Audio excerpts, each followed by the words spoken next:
Daily serial హరిత. రచన K Tayaramma గారు. నిన్నటి సంచిక తరువాయి.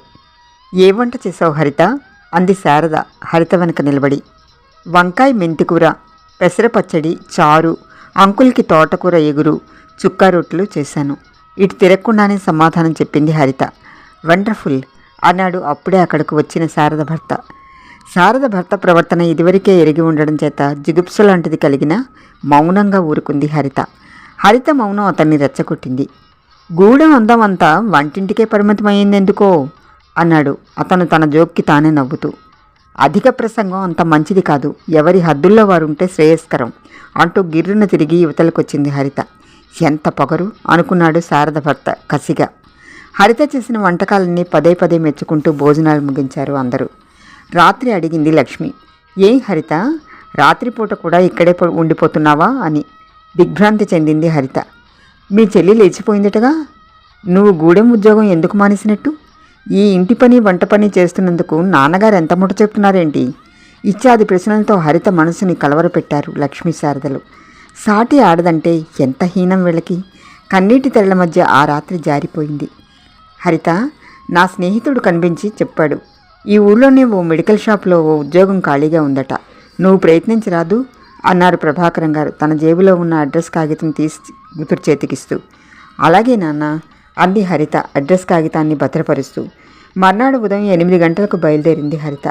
రాఘవరావుని, ఓ ధనవంతుడు దాని ఓనర్, కాలింగ్ బెల్ నొక్కి అతని ఇంట్లో ప్రవేశించింది హరిత. అయ్యగారు పైనున్నారు, వెళ్ళండమ్మా అన్నాడు నౌకరు. ఒక్కొక్క మెట్టే అధిగమిస్తూ మేడ మీదకెళ్ళి రాఘవరావు గది ముందు నిలబడి, మే ఐ కమిన్ సార్ అంది హరిత. Yes come in. మెల్లగా లోపలికెళ్ళింది. రాఘవరావు బెడ్ మీద కూర్చుని మందు సేవిస్తున్నాడు. అతని వయసు 35-45 మధ్యలో ఉంటుంది. నల్లగా ఉంటాడు. చేతి వేళ్లకి ఖరీదైన ఉంగరాలు ఉన్నాయి. మెళ్ళో బంగారపు గొలుసున్నది. అలా కూర్చో అతని కాళ్ల వైపు ఉన్న ఓ కుర్చీ చూపించాడు. ఆ సంబోధనకి కిన్నురాలైంది హరిత.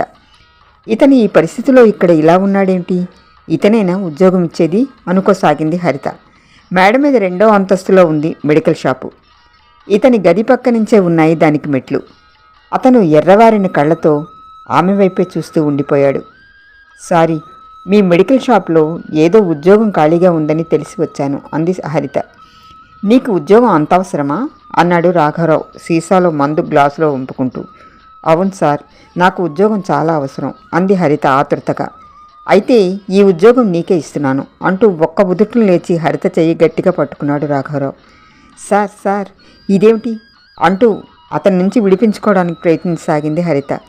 నన్ను కాదనకు, మళ్ళీ ఇలాంటి ఉద్యోగాన్ని సంపాదించుకోలేవు అంటూ మీదకి రాబోయే అతన్ని బలంగా దూరంగా నెట్టివేసి గది తలుపులు తెరుచుకుని బయటపడి మేడమెట్లన్నీ వడివడిగా దిగి వీధిలోకి వచ్చి దారిని పోయే ఓ ఆటోను ఆపి ఎక్కింది హరిత.